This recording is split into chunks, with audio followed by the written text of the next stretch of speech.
It'll be that side.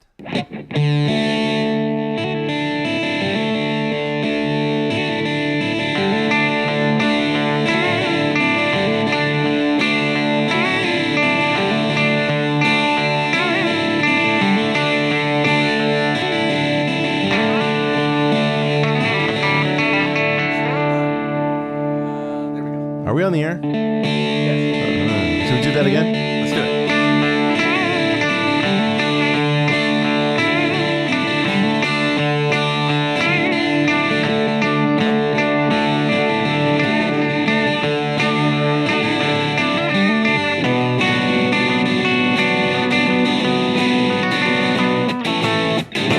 Hey, welcome to Eugene and Dylan's Guitar Show. I'm Eugene Edwards over here. That's Dr. Dylan Kelly right over there, and he's got to fiddle with some knobs here as we go. We're taking a dip away from the whole covers of each decade sort of thing because Dylan was hit with an epiphone. Sorry, he was with an epiphany. I misread that.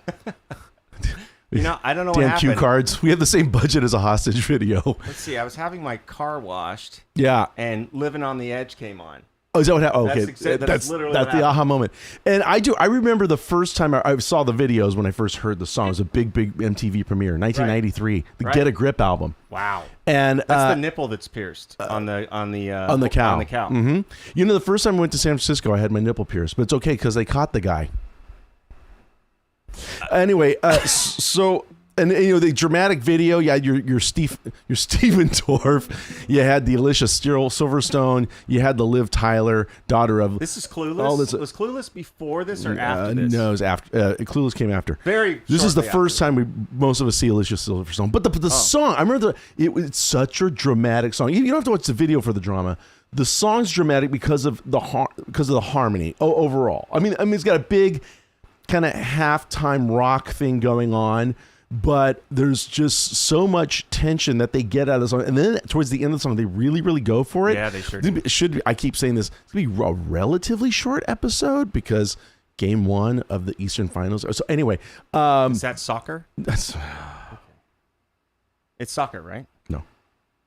But we're going to talk about like the kind of the chromaticism and some of these altered bass lines going on, and I'm really excited about this because this song is I remember at the time thinking like Aerosmith they were embracing their inner like Magical Mystery Tour era Beatles. So this to me was that's an what answer I'd heard to the riots, the race riots, or it was a comment on the race. Okay, riots well lyrically, I Angeles. guess lyrically yes, Yeah. but I was paying much more attention to what was going on musically in this song. Oh, sure. Also, I mean, Live and Let Die, if you think about the dramaticness of that song by the Beatles. The dramaticness. So you guys Live catch and Let that? Die's That's got a this word. great, so, Live and Let Die real quickly, because it's a G. When you were B minor, young and your heart C. Then C minor 4 love was an open book. Back to G. B minor used to say, live and let live, C minor, did you know you did? But in this ever-changing world in which A major, living, then D7 makes you give it a cry. Then it goes on. The D becomes a minor. To live and let, now it's a G augmented.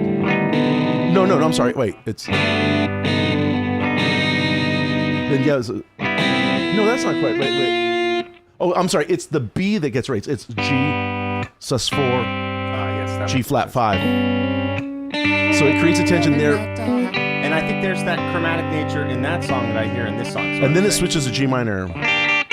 It could just be because it's both songs have the word live in it, though. Well, there's that. Yeah. And at the end of Live and Let Die, it goes back to that G minor, that chase sequence sort of thing. Then it goes up to B flat minor. Oh, wait. Sorry. Talk amongst yourselves. The Civil War was neither civil nor a war.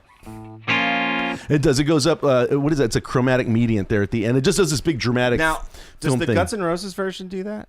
I don't know. I could never get through it. Who else heard the Guns N' Roses version when they were a kid and didn't even know the Beatles were involved? I don't know if any of those facts. Oh yeah. If you like this, if you like heavy music and haven't listened to the Atreyu cover of "Living on the Edge." You should. Oh wow! I don't know who that. Well, okay. Atreyu's like a popular. It's a heavy band. Yeah, and they're not. I mean, now are they that? They're not Meshuggah. You know, one of my friends went and saw. What's the band? Our friend Gina Gleason play last night, and said she was like just as monstrous as ever. I think she was playing probably somewhere, probably in the Chicago area. I think that's where the gig was. Anyway, but hi Gina. Anyway, so let's just get back to this. So it starts with this D drony thing. It's almost like that little guitar figure's almost. It's kind of sitar like. I know, I love that. Now, what works here is okay. So we get into the verse, and it's very diatonic, the verse right? Feels like it's in D major. So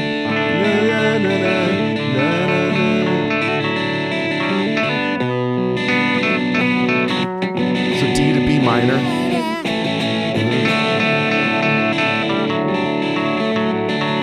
Very D major. Stop. To the chorus. Just say living. Living on the edge. Kind of droning this D major thing. Now the B flat comes. Living on the edge. Then G major. Back to D. So now what? I already heard something. Obviously, that B flat chord. You're right. By the way, that was Paul McCartney. That was Wings that did "Live and Let Die." Not That's quite true. Beatles. Sorry, I said but Beatles. Yeah, it's adjacent. Yeah. But we see you, Darren. Thank you. So when we hear that B flat chord, that's a very dramatic thing happens there. Yeah. But what was happening in the bass? So the bass is just doing that pedal. It's a D, right? Yeah. And so when you hear that, now you've got D over the chord B flat. Well, that's the third of B flat. Right. So you've got a B flat. But the third's in the bass. And then it's a D over G, which is the fifth of that chord.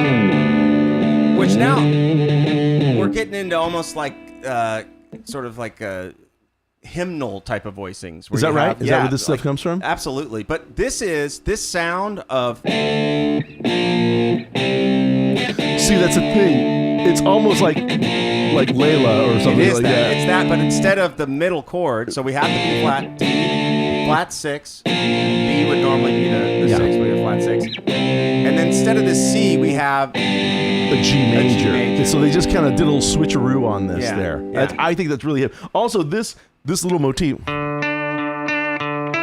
Let's play the chords because it'll work. B flat. G. Back to D. So that little motif works through those. Works through those three chords. It's an androgynous. It's an androgynous completely. So we go. So now is this? Well, we do hear one of the guitars does have a drop D.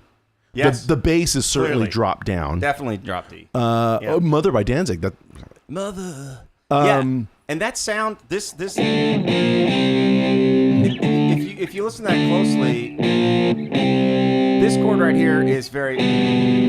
It's five very of near that it. chord. It's very near it. Well, it's the 5 of the flat 7. So the nearest substitution is G always major the secondary is dominant. Oh, I see. And so it's a secondary dominant. So instead of using C major, use its secondary dominant. It used its 5. And the 5 implies the chord, but you don't get to have it.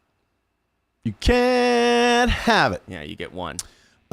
So there we go. I think Danzig's a pretty solid. It's a different interpretation rhythmically, but I mean, I think Danzig's a pretty solid example. Oh, sure, no, I get it though. Can we also make a parallel here? Like, yeah, I think we should. This chord progression, so if you use it in this direction, so if you're going from G major,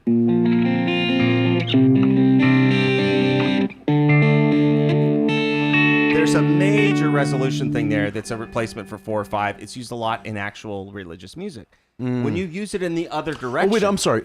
So religious music, it does use flat 6, flat 7, 1. It's the Disney cadence is the other word for it. Gotcha. Yeah. And by the way, totally separate episode.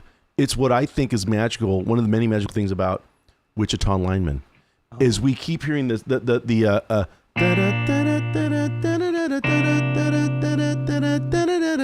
the B flat They toggle to C over the B flat over and over, and you keep waiting for it to resolve because it really does. Right. That really would be coming home. And we hear D major briefly in that song, but I always think of that as like it's feeling like flat 6, flat 7, 1, and we never get it because he's still on the line. Well, and that's the good stuff, man.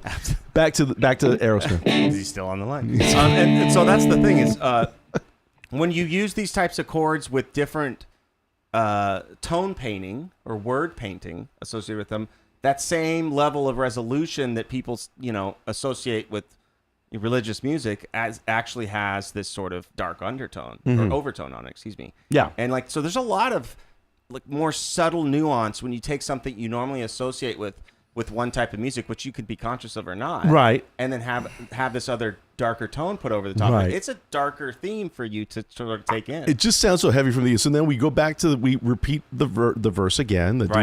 We repeat the chorus again. Then we have a bridge. It's kind of they just rock out power chords. Right. Which is kind of like this. Repeat.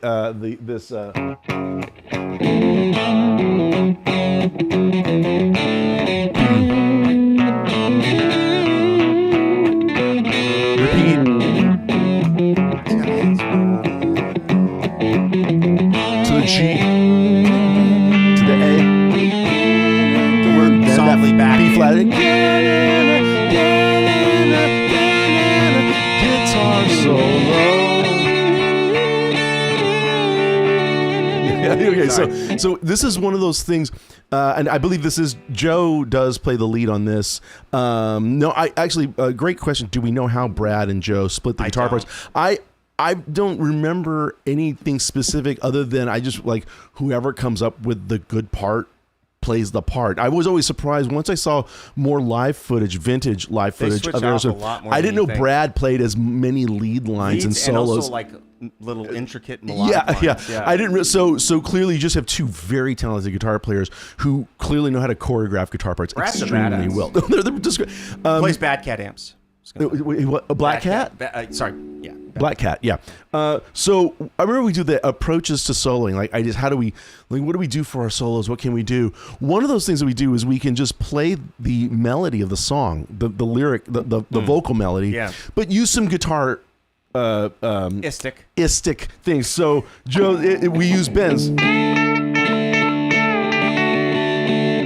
Now he's going to repeat it, but now this chord's going to go to B flat, which the verse doesn't normally do. Right when he's on the landing note, though. So then he's going to repeat that melody, but now he's going to play F. He's going to land it on the flat note of F natural because he's got to adjust to the chord. That's so it becomes really smart. It's just kind of like it just lands in this really, really beautiful melodic way, and it's a melody and it's a chord movement we haven't quite heard. He's playing the changes. Yet he's playing the changes though. That's why it's so tasteful. So you've got and then we go to G minor. Then I can't remember what's his line after that. So to top, ready, solo.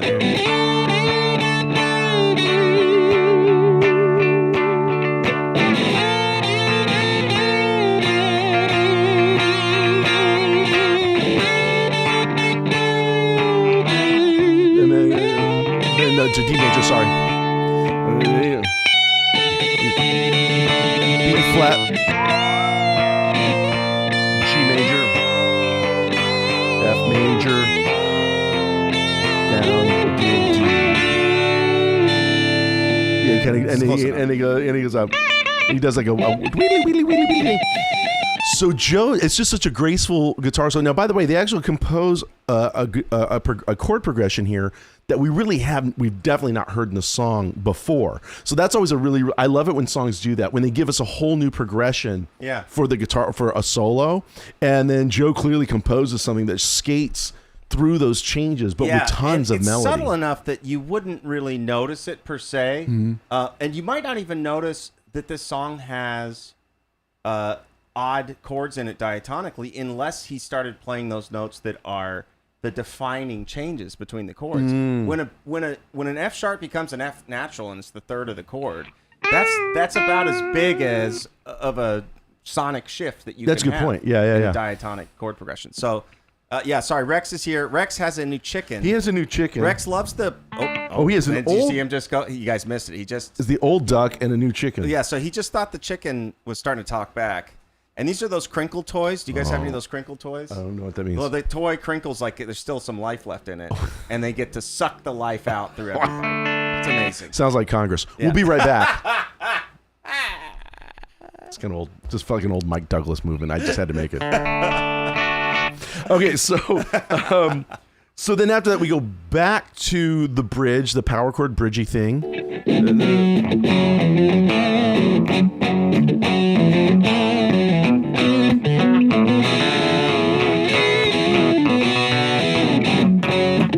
Notice how I'm not going to try and sing like Steven. Wait, he doesn't have it. I have more Axel. Yeah. I just want to get that 2 and 4 accent. Then the drums really emphasize 2 and 4. B minor. Sorry. Hanging on. Stop. We hear the wind. Now we're going to go back into the last. Off the bridge, right, we're going to go into the last chorus, and this is where the song gets really. In my opinion, I think one of the inspirations. I don't know for a fact. I just think harmonically. I think Steven's thinking, "I am the walrus." I might get it. I might talk about that a little later if we have time. But if he wrote this part of it, I'm wondering if there's some producer magic happening. So it's Steven, it's Joe, and it's Mark Hudson of the old Hudson Brothers. Oh, okay. It's they're the creative songwriters, but you're right. All good great ideas are welcome. So we get to the living on the edge. Can't help yourself from falling.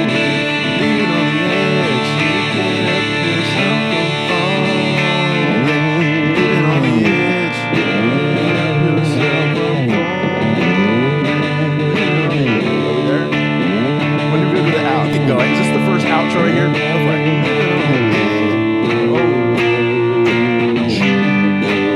Then D. Then B flat. Another B flat. Then now A. Sorry, and Then G. F. E major.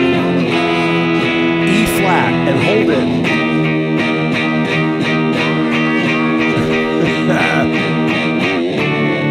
So what's going on? Yeah, so because you have an ostinato, which is a repeating thematic line, right? My Uncle Steve had an ostinato. He had to have a surgery. Well, and you can use ointment until you can't, and then you got to do the work. Yeah. But I think You gotta do the work. But because you have a repeating line, and that line doesn't have a third in it, you can imply movement. Wait. What's the repeating line? The living on the edge. Does that make sense? And so that third becomes this of this chord, this of that chord. It keeps moving around. And when you're in a non-diatonic chord, you just can't be on an illegal tone in that melody. Oh, so he adjusts. Yeah, exactly.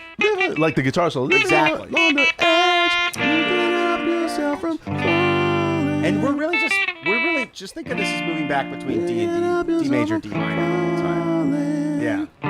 You can help yourself from falling. You can help yourself from falling. You can help yourself. Oh. So they adjust their melody. What's the? Yeah. Exactly. He sings F, F, F. That's the E 2. natural D over E flat though. Yeah. That's pretty hard. That's why things get froggy right there. But they create this really disoriented tension. It's just so much tension, right? This is okay.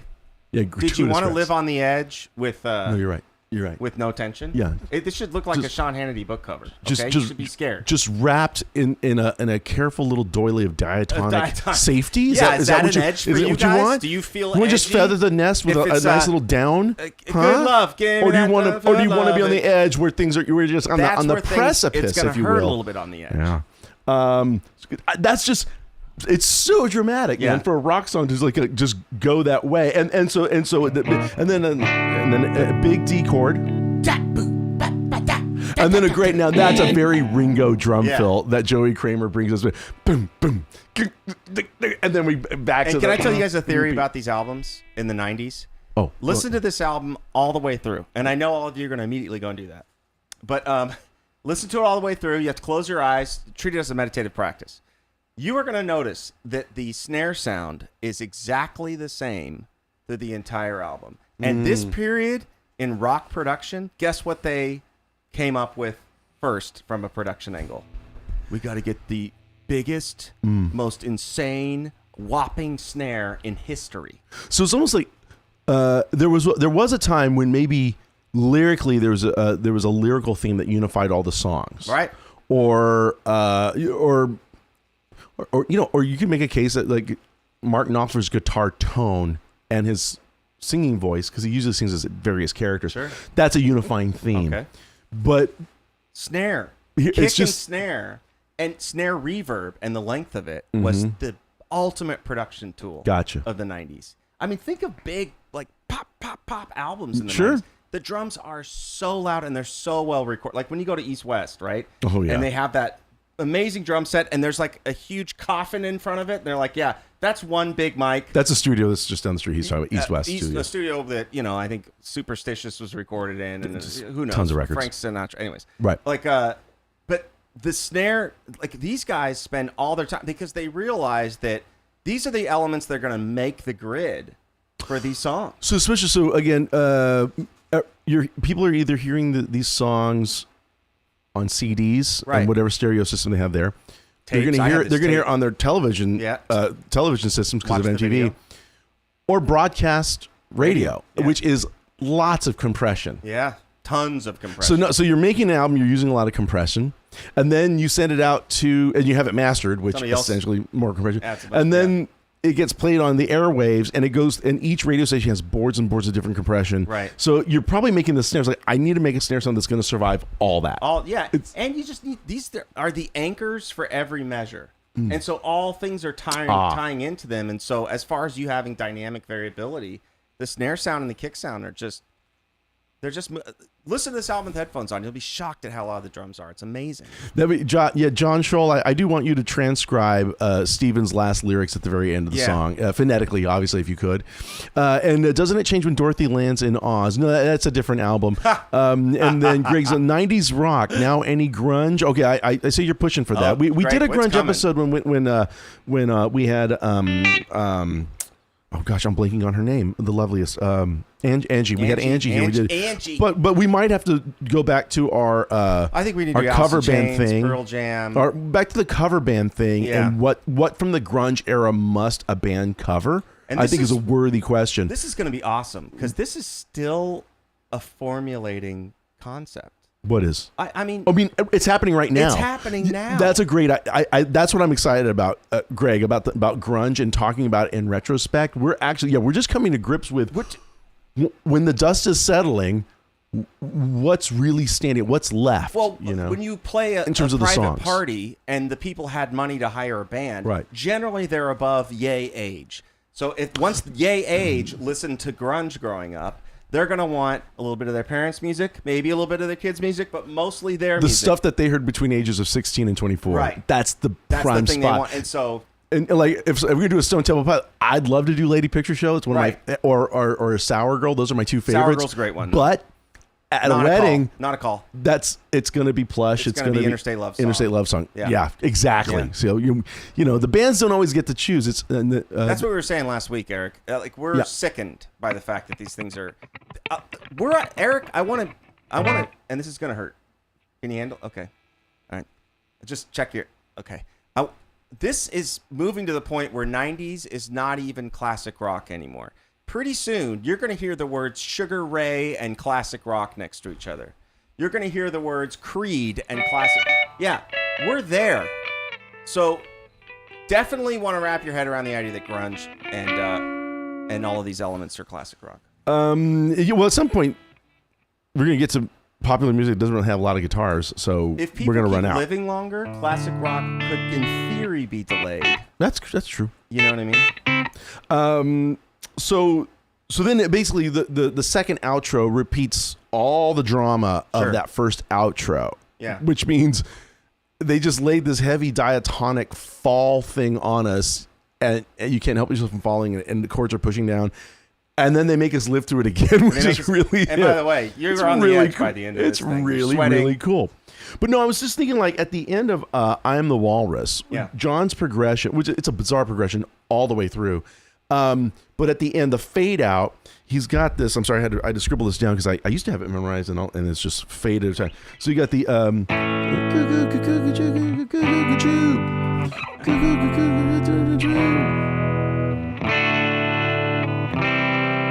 I Am the Walrus. So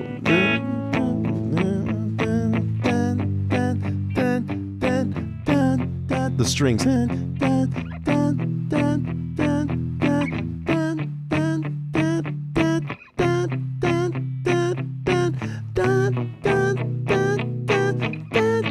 And the strings just keep going up chromatically, finding the appropriate note. Now the chord change is still just A, G, F, E, D, C, B7. What do we call that motion? No, it's almost an Aeolian cadence, but not.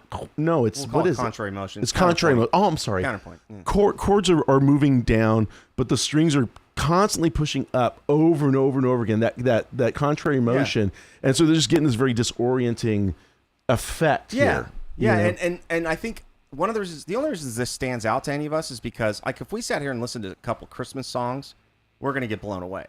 I mean, these songs had true so much movement, so much harmony, orchestration so many of actual counterpoint professional things. level. But when you hear them in a rock song, you're like, whoa, these guys are on. Well, here's one of my first, like, when I was first got an electric guitar. And started digging into Led Zeppelin. One of the first, like, chromatic things I remember hearing, and it really, like, why does that have this effect? Is Dazed Confused? Yeah.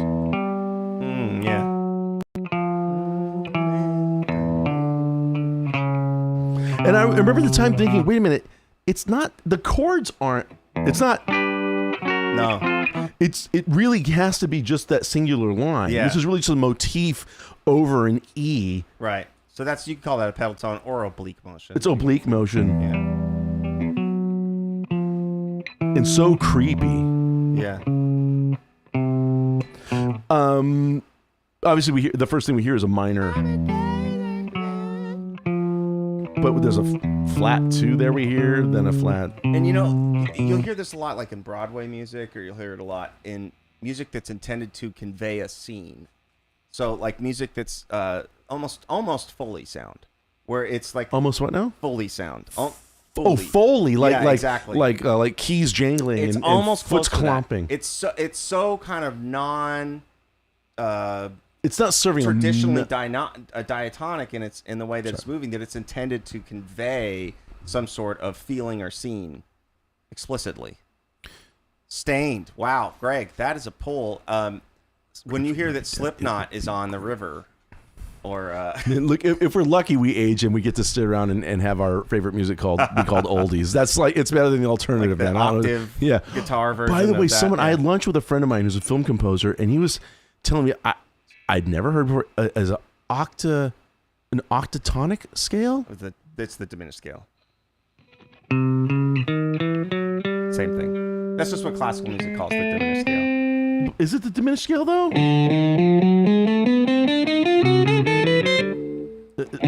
So that's called the diminished scale. C. People's key.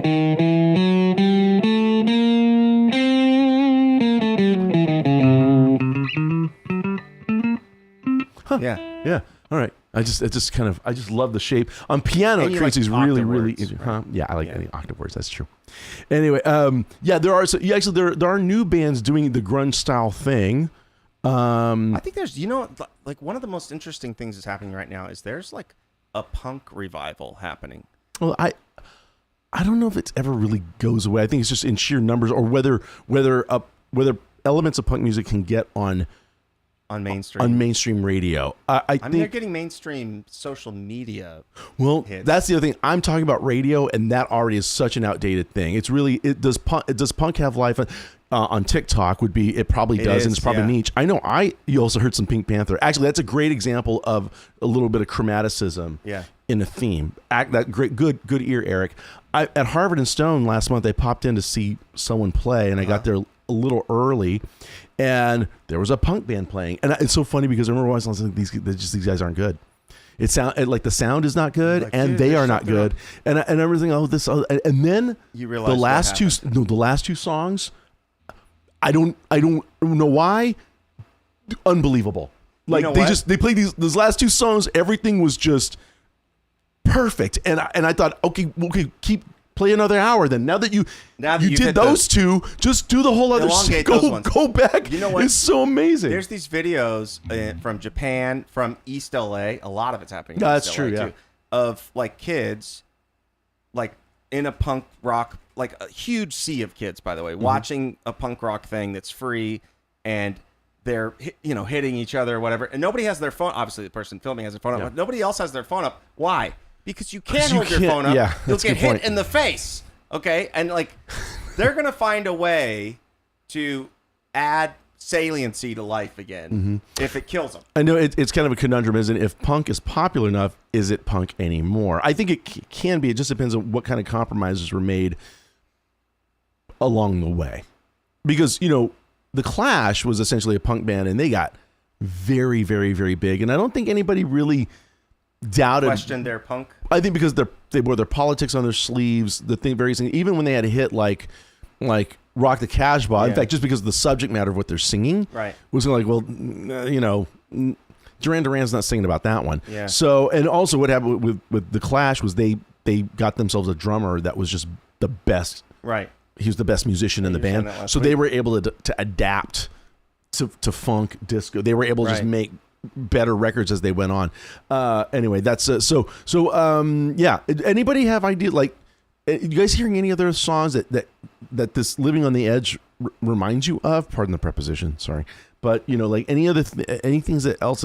I know that Indiana Wants Me. What was it? Indiana Wants, from the early 70s. Does you remember Indiana Wants Me? It's a weird song. This guy's he's on the run from the cops, and at the end, the strings are doing this chromatic ascending thing, and I think it's supposed to like Foley. I think it's supposed to create the idea of sirens behind them. Yeah, and that one comes to mind. Thematic elements that overtake writing style, really. So, and a lot of times, the thing that's sort of interesting about You're Living on the Edge is it's in rock and roll. Also, usually when you do stuff like this, a lot of times the whole band does it. It's called Tutti, T-U-T-T-I. T-U-T-T-I. Yeah, and the whole band will do it. Everybody, yeah. And so when you have this level of like kind of counterpoint, I don't know, milieu, how do you say that? Milieu? Of different themes going on at the same time. That's one of the things that's so interesting. It has a very canon-like feel to it in Living on the Edge. Because explain that. Well, the canon so part. canon would be you have an element. So if we look at one of the earliest examples, you have something that's playing half notes. Oh yeah, I'm supposed to do something. I forgot. And then you have something that's playing 8 notes.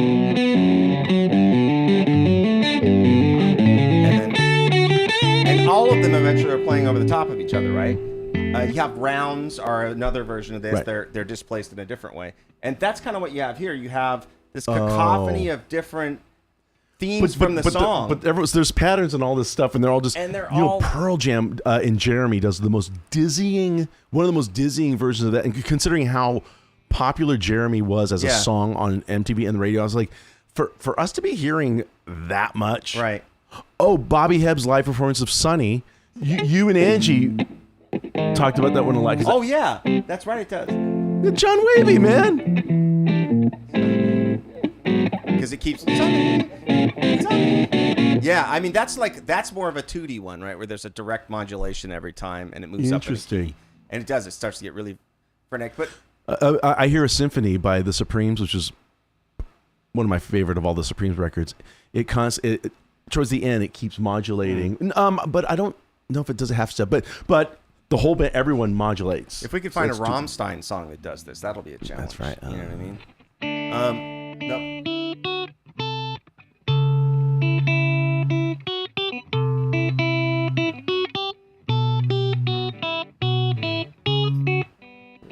I'm trying to think how often it goes. We'll do a Here's Something. But I'm excited to do this this dive into the 90s because this is gonna be Wait till we get to Radiohead. I know, right? That'll be really interesting. Do Haas, I'm sure. Yeah. So I think there's going to be a lot of people that watch us, Eugene, that may not even be big Radiohead fans, believe it or not. Because Radiohead kind of went over the head of a lot of people in the sense that, like, it's from an era of music that they just may not have been listening to a lot.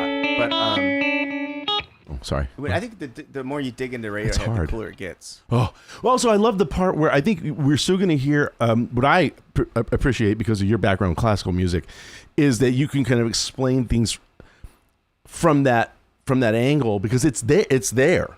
And it's only there. I mean, the only real justification is through parallels that we can find throughout history and say, okay, this is some sort of version or this is a specific quoting of this writing style. I'm looking at a duck, you guys, that really is done. Rex has destroyed this animal. Unbelievable. So a duck goes into a drugstore and it says, "Can I have some chapstick?" And the guy says, "Sure." And do you want me to put it on your bill?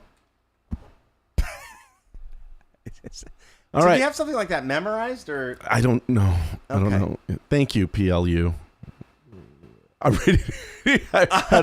Well, that's the thing. Radiohead. Okay, we won't. Not when they get by In Rainbows and Kid A weird.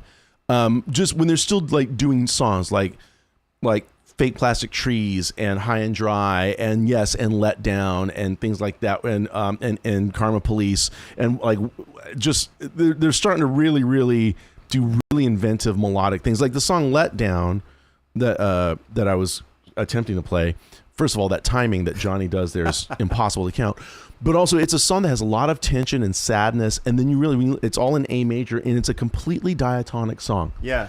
There's nothing steps out of key, but they really milk the two half steps we have in a major scale. Sure. So we get these really beautiful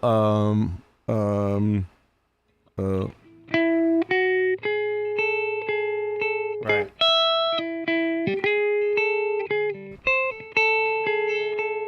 We hear the major seven and the one rubbing against each other, and it's almost like an experience. Like how out can we make us? How outside of a sound can we make? Yeah. But we're not allowed. But we only have to be diatonic. It's almost like a challenge that they pull it off. Is Radiohead a cult following? Would you say, or is it just so pervasive? There's massive audiences, man. Cult, right? Let me say this: I moved here in 1996. I moved to LA in 1996, and at that time, for those first 3 years, 1996, and for the first couple of years I was here, if I went out to see bands, there'd be like 3 or 4 bands playing at a club. And there would be at least one band that was clearly doing a Radiohead shtick. Wow. Like a lot of bands wanted to be the next Radiohead because the stuff was so intellectual and evocative and emotional. And, Kid A or OK Computer just won every critics poll. Right. It was just this. It was like you had to get it, Any hoozles. I think I'm ready. I'm going to go watch the game. Okay. Thank you for living on the edge with us, guys, and not being so diatonic today. I totally, Yeah, thank you for the drum roll.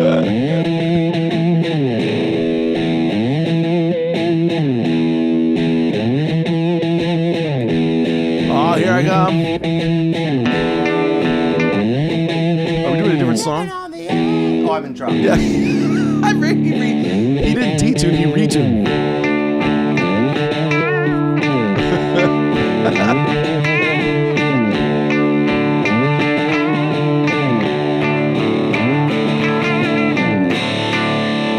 Have a great week. We won't be here next week because Dylan's got